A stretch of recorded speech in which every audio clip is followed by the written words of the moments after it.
In the name of God, most merciful, ever merciful, and may God's peace and blessings be upon His holy Prophet Muhammad and the purified members of his household and progeny. Allahumma salli ala Muhammad wa ali Muhammad. As you remember, we presented a few of the proofs for the existence of God, and then we went from there to talking about some of the attributes of God. So we distinguished between attributes of essence and attributes of action. And we said an attribute of essence, whether it's for God or anything, an attribute of essence means we're looking at the thing in itself. An attribute of action is when we're looking at the actions, the traces, the relationship between that thing and other things. So in the case of God, when we talk about attributes like, for instance, God's knowledge, or God has life, al-hayy, or Allah subhanahu wa ta'ala has power, qadrah, this is looking at Allah subhanahu wa ta'ala in Himself. And then we can look at Allah subhanahu wa ta'ala as having a relationship with other entities. For instance, when we say Allah subhanahu wa ta'ala creates, He's a creator. To create, it means there's a relationship with another entity. So that entity is created. So that's an attribute of action. There is an action, but we can also say that there is an entity other than Allah subhanahu wa ta'ala, a being other than Allah that is receiving the action. So the three attributes that we talked about until now, one of them was the creatorship of Allah subhanahu wa ta'ala, and we're not going to repeat what we said. So al-khaliq, al-khaliqiyya, we explained what we mean, and we linked it with the proof of the necessary being. We said if we understand what that proof says, we basically are saying that existence, any existence, must come from the necessary being. And we explained the difference between contingent or possible or dependent or conditioned versus necessary being. Right? So in that sense, when we say Allah subhanahu wa ta'ala khaliq, Allah subhanahu wa ta'ala has creatorship or He creates, it's in the sense of being the first cause or the necessary being. It's the same thing. And then we talked about lordship, rububiyyah. And we explained two different kinds of rububiyyah. We said Allah subhanahu wa ta'ala, if He's the true creator of the world, then He cannot create the world and just let it be without giving it any guidance. What kind of God would He be if He created a world and just let things be on their own without providing any way for them to reach their perfection and be what they're supposed to be? So we distinguish between two types of lordship, two types of rububiyyah. Rububiyyah basically meaning taking care of, in that sense. And we said there is a legislative rububiyyah and an existential rububiyyah. And then after rububiyyah or lordship, we talked about divinity. We talked about uluhiyyah. When we say Allah is ilah, He has the attribute of divinity. He is divine. And we talked about the meaning of divinity being the one who is worthy of worship, or the only one being worthy of worship. And then we moved to will, Allah subhanahu wa ta'ala's will. And we explained how there's different meanings to the will of Allah subhanahu wa ta'ala. But one way to understand it for us is to say Allah subhanahu wa ta'ala wills as in He likes or loves. And we explained that even in the will of Allah subhanahu wa ta'ala, there is a distinction, the same one that we said about lordship, the guidance, two different types of guidance. The same thing can be said about the will. There are two different kinds of will. A will that is legislative and a will that is existential. Now today, so that we don't repeat too much of what we have said, let's jump into the next attribute. Attributes of action. We're at wisdom. So what is divine wisdom? Hikmah. When we say Allah Hakim, Allah has wisdom or is wise, what do we mean by that? Don't forget that when we started talking about the attributes of Allah, we said there is a certain logic to these attributes. We're not presenting them randomly. So that when you need to talk about any of this, you understand how they fit in with each other. There's a reason why we started from the attributes of essence, we went to the attributes of action, and we're presenting them in a certain order. So now if we want to talk about wisdom, what have we said until now? What other attributes did we talk about?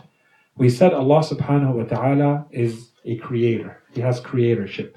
He has divinity. He has lordship.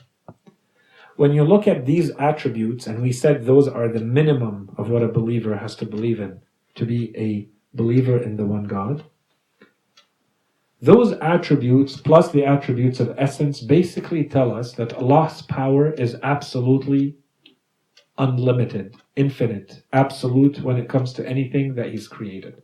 He controls it in every aspect. So if that is the case, doesn't it mean that Allah subhanahu wa ta'ala can do as He pleases with His creatures? Of course He can do as He pleases. So then how do we describe what He actually does to His creatures? So this is the link to the attribute of wisdom. Allah subhanahu wa ta'ala of course has the power to do as He pleases. And He has the authority. And it would be valid for Him because He has created your existence and everything in it. And He alone is worthy of worship, and He alone is Lord, and He alone is divine. So He has every right to do as He pleases. But does it mean that He actually does as He pleases? Or does He still behave in a way that fits certain patterns? And the answer is Allah subhanahu wa ta'ala tells us about Himself. He behaves in a way that we would refer to as human beings as wise. So what is this wisdom? What do we mean when we say Allah subhanahu wa ta'ala's action is wise? He has wisdom. What does it mean? The simple way to talk about wisdom is just to say that when you look at an entity that has been created by Allah subhanahu wa ta'ala, you notice that it has benefits. And it is surrounded by benefits. Benefits for itself and for the rest of creation, wherever there are linkages with it. This is at the simple level. But things are not as simple as that. Let's put that notion aside for a moment and look at the world we live in. The types of things that exist in our world. How are they? Everything that exists in our world is competing with everything else. This is the type of world that we live in. Because it is a material world, for something as simple as that, for something to exist, it needs to take up a space. It has volume and it needs to take up a space. That space that it takes, it's at the expense of everything else. That space that it occupies cannot be occupied by anything else.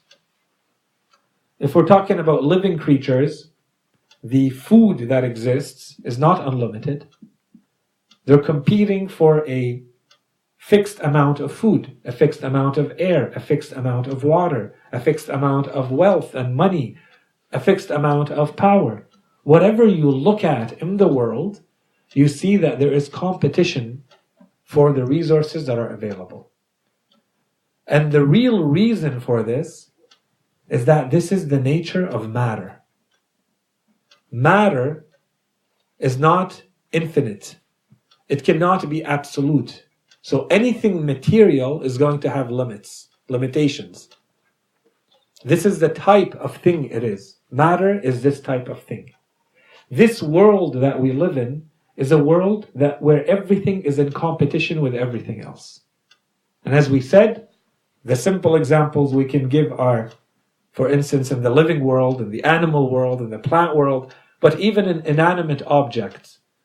If some space is occupied by a thing, it can't be occupied by anything else. For something to exist in a certain manner, perhaps something else cannot exist in this manner. And anything you look at in the world falls in this kind of pattern. It's a competition. The type of world we live in Everything is in competition. Everything is at the expense of everything else. Okay. Keeping that in mind, there's a second thing that we have to understand about the world, is that everything is connected. We may see the connections, we may not see the connections, but it's a material world where everything it's all networked. It's all connected. It's connected in space and it's connected in time. There are dependencies. Why are we saying all of this?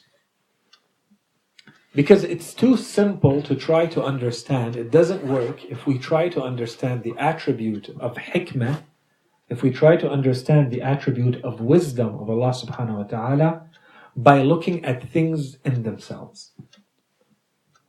To properly understand what we mean when we say Allah subhanahu wa ta'ala has wisdom, we have to look at the whole. We have to look at the big picture.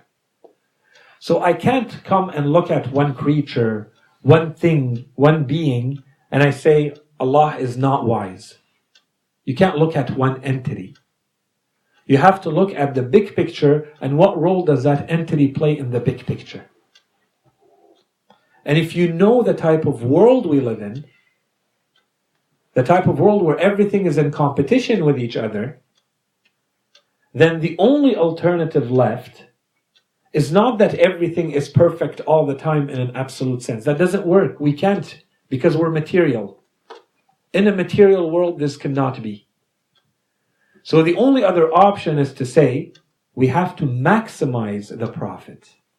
It has to be a world in which, while things are not perfect in themselves, because they don't live in a vacuum, because they don't exist in a vacuum that is not connected to anything else, despite all the limitations, given all the limitations, whatever it is as perfect as it can be. So when we say the creation of Allah subhanahu wa ta'ala is based on wisdom, what we mean is that despite all the limitations that exist in matter, that exist in the type of universe that is the case, that exists in actuality, everything that exists within it exists in a way where the benefit of the whole is maximized. So it may look like it's a complicated argument, how we got here, but I think the bottom line is clear. We're saying that there is no way for every entity to have maximum perfection in this world, because they're all connected. And there's just so much perfection to go around. Because of the type of creatures that we are material creatures. If it was non-material creatures, it would be unlimited. But in the material world, everything has limitations. So it's not about looking at specific creatures and saying, do they have maximum benefit? You have to look at the whole and see what role is being played. What has been given to every creature? How does it fit into everything around it? How is it connected to everything else before it and that will come after it? What role does it play? What has been given to it to play that role? Has it been given the right tools to play the role it's supposed to play? When you look at all of that, you understand what we mean when we say Allah subhanahu wa ta'ala's action is wise, or He acts based on wisdom. A second point that may not be evident, but it's important to keep in mind about wisdom, is that in the case of Allah subhanahu wa ta'ala, and a lot of these attributes, they're going to be like that. So this applies to a lot of the attributes. But let's talk about wisdom specifically. And this is something we said right at the beginning when we started talking about the attributes. The attributes are not separate, isolated, autonomous, independent entities. What we're talking about is Allah subhanahu wa ta'ala. And as we said, He is one simple entity, one simple being, no parts. He's not compound. When we look at the action of Allah subhanahu wa ta'ala, it's also a simple action. In the words of the Quran, I don't know what else the Quran could have said to make that clear. The Quran says, kun fayakun. It's as simple, the action of God, the act of God, no matter what act you're thinking about, It is as simple as the word kun. Be. And it is. But when we come to try to understand this, we look at it from different angles. Because we're human beings, and this is how our mind works. We cannot grasp the complexity or the full simplicity of what we see intuitively. Or if we do, we're exceptional geniuses. So what do? We look at it from different angles. I can look at the action of God, subhanahu wa ta'ala, as, in this case, I'm going to say, this is khalq. The same action can be looked at as, this is rizq, it's sustenance. The same action can be looked at as rahmah, mercy. The same action can be looked at as wise. It depends which angle I want to look at it from. But the action itself is the same action. So if we go, for instance, to wisdom and we say Allah subhanahu wa ta'ala's actions are wise, do we mean that Allah subhanahu wa ta'ala acts and then there's an additional thing called wisdom that has to be added, another layer that has to be added? No. It's one action. But for us, we add this for us to understand, to better interpret the actions of Allah subhanahu wa ta'ala, to better understand them and understand Him. We look at it from this specific angle, and so we add a layer to the action that we call wisdom, which basically tells us that there's a benefit. But the benefit comes automatically from the other attributes of Allah. If we were geniuses, these exceptional geniuses, and we understood things intuitively, or we were exceptionally smart, and we really understood what it meant to say Allah subhanahu wa ta'ala has absolute knowledge, absolute power, absolute life, that He has true creatorship, that He has true divinity, true lordship.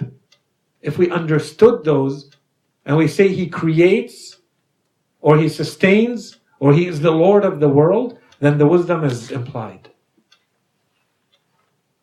By default, that kind of God, His actions are going to always be maximizing the profit or the benefit. But we're adding this so that we make it clear to ourselves, we're making it explicit. So, what is this benefit? When we go to the Holy Quran, for instance, sometimes we're told the benefit is that Allah subhanahu wa ta'ala wanted to put human beings to the test. That's one possibility. So the benefit comes through the test. The ultimate purpose, as we're saying, so go back to, we're saying the wisdom, the attribute of wisdom, basically means that Allah subhanahu wa ta'ala doesn't behave based on randomness. There's an order to things. So what is the purpose? Allah subhanahu wa ta'ala looks like He's aiming for something. So what is that aim? Some verses of the Quran say it's to put you to the test. Some verses of the Quran say so that you worship Allah. Some verses of the Quran, and if we add the narrations, the hadith to these, there's other verses too, and there's other narrations too, and other reasons. So that we know Allah subhanahu wa ta'ala is another reason. So that we go to Jannah is another reason. So that we reach divine satisfaction is another reason. Are these actually different reasons? Or is it one same reason? So when we say that the divine purpose from the act of creation has all these different possibilities. There's the test, there is worship, there is knowledge, there is Jannah, there is divine satisfaction, and we could add more. There are a few more that we could add. These are obviously not in contradiction with each other. They're not in opposition with each other. In fact, not only are they compatible with each other, they're aligned. There's an order to them. The test is so that we see how we go through life. and the act of worship comes after. It already means that you've passed one level of the test, that you actually worship. And the worship is sometimes defined as knowledge of Allah subhanahu wa ta'ala, and we talked about that. We said the true meaning of divinity is to recognize yourself as being a true servant because He is a true worthy of worship being, a true ilah. And Imam Sadiq says, whoever says La ilaha illallah, dakhala al-jannah. Whoever says mukhlisan, with sincerity, La ilaha, there is no God except God, there is no divinity except Allah, it's a guarantee he will enter paradise. And then he says, but what does it mean mukhlisan? There's a condition here. What's mukhlisan? Is that this word prevents him from sinning. You say La ilaha illallah, but you have to actually believe it. You cannot worship something else. And that includes you, that includes the shaitan, that includes your peers, that includes society, that includes everything else. That's a worship. If you're disobeying, that's a form of worship. So yes, of course it's easy to say it with your mouth, to say it with your tongue. Yeah, La ilaha illallah. But to what extent are you actually living it? Okay, so this becomes the worship. So this is one level. And then some people, this is what they understand from this world, and this is what they want from this world, is only to get into Jannah. To get away from Nar and to get into Jannah, and that's one level. But other people can actually go beyond that level. And they say, no, I understand what it means, and we talked about that.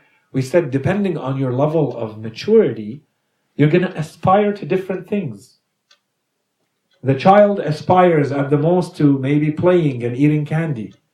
The adult aspires to things that give a lot more pleasure than what the child is dreaming about. Okay, depending on your level of maturity, depending on your level of intellect, and what you understand from what Allah is and what Allah can give you, one person is going to say, I just want to get in heaven. What else can I want? Well, the Quran says, وَرَضْوَانٌ مِّنَ اللَّهِ أَكْبَرٌ. The satisfaction, knowing that Allah is satisfied with you, that's a lot greater than the Jannah. But that's a higher level of people going in the Jannah. The Jannah becomes the secondary thing. You're getting a satisfaction that is completely different. And anyone who has really understood what it means to love in this world knows this. If you really love someone, you're willing to get tortured or sacrificed or for that person, even if it means you're going to be in a situation of discomfort. That's okay. Because there's a greater satisfaction than the comfort that you're getting. You're willing to sacrifice that comfort. How? Why? Because you know there's something bigger. That other thing gives you more pleasure than the comfort. And we can look at even very simple things in our lives. Someone who goes to work out. The comfort of sitting at home on your bed, eating potato chips and watching TV, that's a lot more comfort than going to the gym and working out. But you still do it because you get a greater satisfaction. It's not the comfort, it's something else. But it gives you greater satisfaction. And that's why the Quran says, it describes how the righteous and the good will go to heaven, and then it says, وَرَضْوَانٌ مِّنَ اللَّهِ. It's greater. The satisfaction they get from God, the feeling of knowing that Allah subhanahu wa ta'ala is satisfied with them is even greater. So these things are aligned one within the other, like Russian puppets, right? They're not in contradiction. When the Quran once says that the point of your creation is that we created you to test you, we created you so that you worship, we created you so that we see who is going to do what, we created you so that you go to Jannah. These are not in contradiction. They're aligned. They're different steps of the same path. And depending on each one of us, we're going to be looking at a different place. Some people worship to worship, just to worship. And some people worship because they just want to go to Jannah and it stops there. And some people can aspire to more than that. All of that is within the topic of divine wisdom, or the wisdom in the actions of Allah subhanahu wa ta'ala, and that God's actions are based on wisdom. The next attribute is the attribute of speech, al-kalam. This attribute, we could spend a long time talking about it because it became very politicized in the history of Islam. But we're not going to do that because I don't think it's very relevant to us. So we'll just talk about it for 1 or 2 minutes, just so that we understand what happened, and we'll concentrate on the points that are more relevant to us. So what do we say? What do we mean when we say Allah subhanahu wa ta'ala mutakallim? The attribute of kalam. Can we say that Allah subhanahu wa ta'ala has kalam or not? For us human beings, generally speaking, when we talk about kalam, we're talking about speech. Speech, of course, is going to involve all the organs, all the tools in our bodies that are physically related to the act of speaking. And I'm not going to spend too much time telling you, of course, this does not apply to Allah subhanahu wa ta'ala. And we said this is always our first universal principle. You want to understand Allah's attributes, you can look around in the world to see what they mean, but then you have to learn how to remove all the limitations, remove all the imperfections, remove everything that's material or that's limited about what you see in those attributes in the world, so that you can see afterwards, can it apply to Allah or not? So when we look at speech, there's a dimension of it that's easily dismissible. Okay, we can right away say, okay, that part does not apply to Allah. And do we really need to limit speech to the production of sounds and the hearing of sounds? No. That's all, again, limitations. We don't need to put those limitations on speech. So what do we mean when we say Allah subhanahu wa ta'ala has kalam? Allah subhanahu wa ta'ala mutakallim. What do we mean by that? All it means is that Allah subhanahu wa ta'ala communicates, and this is a very important point. It may seem simple. 1, that He communicates, and 2, that He communicates in a way that reveals something about Himself or about what He wants from us. So there's a function to this speech. And of course, this goes back to the wisdom, that no act happens without a purpose behind it. And the purpose fits into the big picture, the big ultimate purpose. So in the case of Allah, when we say that there is speech, what do we mean? We mean that there is a communication. One of the reasons why we're talking about these attributes, this whole discussion about attributes, why are we spending so much time on this? Because anyone who gets into this field, this topic, especially from the scientific world, we said that there are a lot of scientists, a lot of thinkers, a lot of philosophers who believe in God. But the God they believe in falls under a category that is usually referred to as deism, not theism. And the difference is that they believe in a God that is not personal. They believe that God is simply the force that has existed, that has created the existence of the world, the laws of the world, that explains all of its mysteries, and so on and so forth. But that's different from saying this is a force that knows that you even exist, or that cares about you. This is where attributes like speech suddenly become very important. If I believe in a God that is like the God of Spinoza, where God and the universe are basically one, then of course that God doesn't know that I exist. Of course that God is not going to send me prophets and talk to them so that they talk to me and instruct me and communicate with me, and I communicate back and I worship and He hears me and He listens to my prayers. Completely different God. So when we talk about speech, this is the point. We're trying to say the God that we believe in is also the God who has speech, who communicates directly with human beings. Now, some people get caught up in the communicate. Is it talking, and is it sounds, and is it letters, and how are the words formed? And this is details. The important thing is that an act of communication is taking place to reveal something that we didn't know. Okay, so that's one point about speech. The second point about speech is that we want to link it back to the topic of guidance. The point is not just to talk about God in general and to say, does God have speech or not? The point is to understand, did God reveal something? Did God communicate something to human beings, to us, or not? That's what we're trying to get at. So if we say this is a God that does not have speech, everything stops there. If we say this is a God that has speech, that does communicate, then I want to know what that communication was. In what form did it take place? What was said? What was that message? Who was it communicated to? Can I rely on that communication or not? So if you get into that topic about the existence of God, it should eventually lead to these questions. Because if you don't establish this, then how do you jump from, yes, there is an entity called God, to, and he wants me to do something like fast 30 days and pray in a certain way? These are not necessarily linked together. You could still believe in a God, but say he'd never, it's not the type of God who communicates with human beings. Because we said Allah subhanahu wa ta'ala has lordship, because we said he has creatorship and lordship and divinity, it means that he will not create his creation and just leave it be. So he has to explain to them what he expects of them. He has to give them the tools so that they reach whatever they were supposed to reach. And one of those tools is the communication. It didn't have to be that way.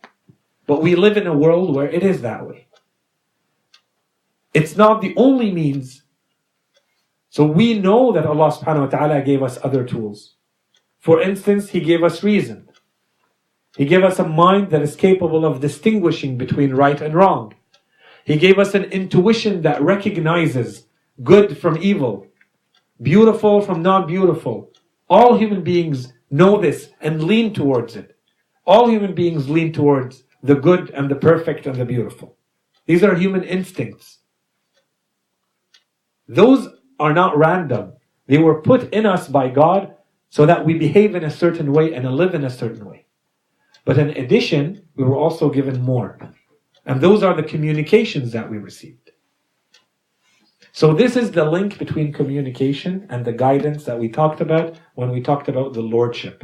And we said there are two types of lordships. There is a lordship that is existential and a lordship that is legislative. And the communication falls under the legislative lordship. Okay. Let's push it a bit more. Anything that looks like an act of Allah subhanahu wa ta'ala can be considered speech. Because it says something, because it reveals something about Allah subhanahu wa ta'ala. But us human beings, often we're stuck. We don't all have the same depth. When we look at the world, we don't all analyze the world to the same depth, the same level. And so we don't read things the same. Whereas Allah subhanahu wa ta'ala, when he talks about his creations, he does refer to them as, for instance, kalimat. Right? In some verses it says, if all the trees of the world were to become pens or pencils, and all the seas of the world would become ink, the kalimat of Allah would not end. There would be no end to them. The kalimat is in what? These are the signs of Allah. They're infinite. Or when he talks about Isa alayhi salam and he refers to him and he says, وَكَلِمَتُهُ أَلْقَاهَا إِلَى مَرْيَمَ. Isa alayhi salam is a kalimah. He's a word. What does that mean? Okay, so this is telling us that Allah does communicate, and his communication is through words, but the words are not the words we understand. The word is something more abstract than the one we know, which is made of the sounds and the symbols that we write. A word is a trace, a sign leading you to something else, to an author. And it tells something about the author. It tells you when you read a word what kind of knowledge they have, what kind of power they have, what kind of wisdom they have. So if you look at this creature called Jesus, and you see how he was created, and the miracles that he can do, that he can walk on water, or bring people back from the dead, or cure those who are blind, or cure those who have leprosy, and so on and so forth. You look at that on its own and you say, this is miraculous, this is incredible. But then the Quran says he's only a word. He's a sign pointing to an author. The point of this word is to make you realize who the author is. The world is only made of words. That's why a lot of our philosophers and our mystics have said the world is a book, just like the Quran is a book. When the Quran presents itself, it tells us that every part of it, every surah of it, is made up of little parts that are ayah, that are signs. But the real world is the same. The Quran is telling you every verse is a miracle. Every verse is a sign. Like everything in the world is a miracle or a sign. This is not normal. These are all miracles. These are all signs pointing to something else. Are you seeing it or not? That's the point of the speech. That's why I said there's one layer, one level. We can keep it very simple. And if we push it a little bit more, we see all of this. Maybe the last thing we can mention in a couple of minutes very quickly about speech is to talk about the role that it played in Islamic history. So obviously what we're talking about, the field, if we wanted to call it by its classic name, this field of the science, the discipline of beliefs in Islam is often referred to as ilm al-kalam. Right? I don't know if you guys have heard this or not. Ilm al-kalam. The science of kalam. Sometimes it's translated as discursive theology. And there are different theories of why the science of beliefs, so the existence of God, the necessity of prophets and religion, the afterlife, all of these are beliefs, not actions. There are different theories of why this field is called kalam or ilm al-kalam. And we're not going to go into all of them. One of the reasons why scholars say this field was called ilm al-kalam is specifically because of this attribute. The attribute of kalam. From all the attributes of Allah, this one became the one after which the entire discipline was called. Why? Because of the issues that it raised early in Islam. So some Muslims believed, and it was linked right away to the Quran, but in general, they believed that Allah subhanahu wa ta'ala's speech is eternal. Those are the Ash'ara, a group of Muslims, Sunnis, Al-Ash'ara, and specifically from a fiqh point of view, Al-Hanabila. Those who were followers of Ahmad ibn Hanbal. They believed that the speech, the divine speech is eternal. Therefore, the Quran is eternal and uncreated. Opposed to them, there was another group, Al-Mu'tazila. Al-Ash'ara want to follow scriptural everything. The Quran says, the Hadith says, we follow it. Al-Mu'tazila want to rely on reason in everything. So they said no. The Quran and divine speech are created. Allah creates speech when He wants to communicate. He creates the communication.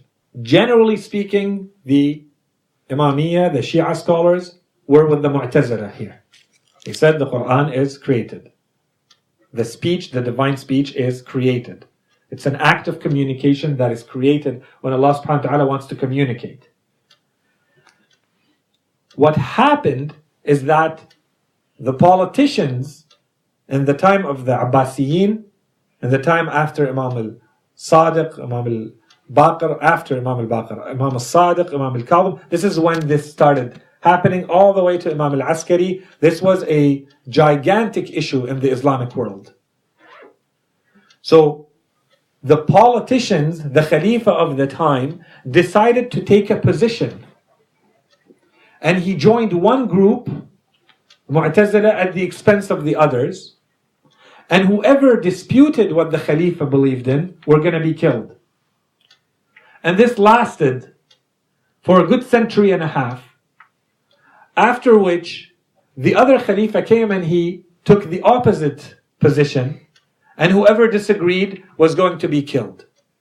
And he is considered kafir for something as secondary as is speech created or not created, as if it makes a difference in people's lives.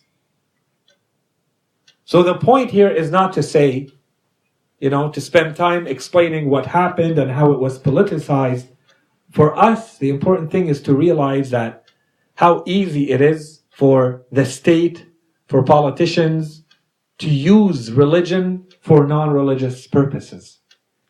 If people are following blindly, they don't understand the bigger game being played, and they think it's all about these little secondary matters, then you see that people are killing each other over them when really it has nothing to do with your humanity, with your beliefs, with your anything that really matters to anything that you're going through in your practical, in your daily lives. Everything stops there. And yet it became a gigantic issue in Islam that lasted centuries, around which thousands upon thousands were killed and murdered. And at the end today, it's a non-issue. It doesn't mean anything. No two Muslims are going to spend 10 hours of their life, debating this to see, is it created or not created? And the answer, of course, is that, as we said, communication is created. Allah subhanahu wa ta'ala communicates when He needs to communicate, where He wants to communicate, when He wants to reveal something. And the communication can be of different forms. So that communication can be a direct revelation in your heart. Right? As we have verses of the Quran, for instance, not very clear, it seems, but it looks like the mother of Musa alayhi salam, وَأَوْحَيْنَا إِلَىٰ أُمِّ Musa. We revealed to her. How was it revealed to her? A lot of our scholars say she felt it, she knew what she had to do. So it's a direct revelation. Others, an angel comes to them. And there are verses of the Quran that describe these. Or مِن وَرَاءِ hijab. There's a layer, a veil. For instance, when Allah subhanahu wa ta'ala spoke to Musa alayhi salam through the tree, as though the tree is talking. Right? It's not the tree talking. Allah subhanahu wa ta'ala made a sound come out of the tree. The tree is not talking, and this is not the sound of Allah. This is a created sound so that Musa understands the communication alayhi salam. This is all a creation. The Holy Quran is a creation. It was revealed at a point in time to the Holy Prophet so that we understand it, communicate it to us. The last attribute is the attribute of truth. When we say something is truth or truthful, we're usually not talking about something that is, for instance, a performative, they say.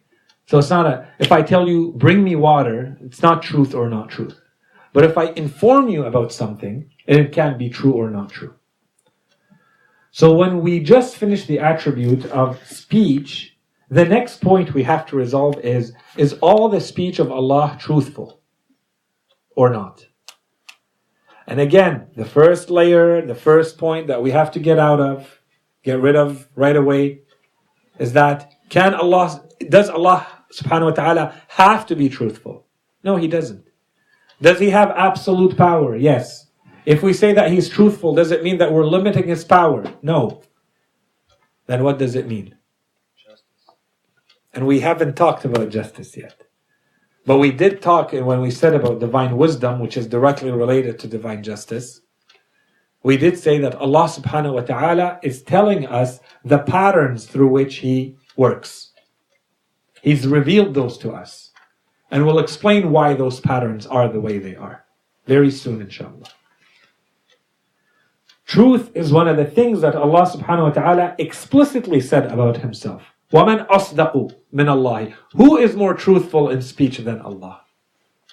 Okay, so it's not that only Allah speaks. وَكَلَّمَ اللَّهُ مُوسَى تَكْلِيمًا. There is speech. Allah has words. He communicates. And the communication is the most truthful of communications. Why is that important? First of all, the easy one, it has to be compatible with the other attributes. If we say that Allah is not truthful, we need a reason. Why would Allah subhanahu wa ta'ala not be truthful? If we gave Him all these attributes of perfection until now, if we understand that He has no need, He's unchanged, unconditioned, unaffected by anything outside of Him, why would He need to be unjust, for instance, as we'll talk about? Or, a smaller form of that, why would He need to be untruthful? Okay? So that's the easy layer. The next layer, the other point that is important to us, is that if we don't establish the truthfulness of the communication, then we cannot rely on it for our religious knowledge. And so this is going to open to us an entire type of religious proofs that we have not touched until now, but now we're going to open the door to it, which is the devotional proofs, which is the scriptural proofs. If we establish that there is a God and that He has so and so attributes, and one of His attributes is that He communicates, and one of the attributes of that communication is that it's truthful, then if I have something that I can show is the communication of Allah and that it is truthful, that's it. I can rely on it to go live my life according to that communication. And that just opened the door, in addition to the rational proofs that we have been talking about until now. This is going to allow us to start talking about devotional proofs. Proofs that I can rely on coming from religion because they're scriptural, so long as I know this is a divine communication. So long as I know this is coming from God, because God does communicate and His communication is truthful. So now I can rely on that communication to go pray and fast and not drink wine and so on and so forth. So this is the importance of the truth. That goes back to the communication. Communication is important because we believe in a personal God who cares about human beings, who communicates with them, who guides them personally, and so on and so forth. وصلى الله على سيدنا محمد وعلى آله الطيبين الطاهرين. اللهم صل على محمد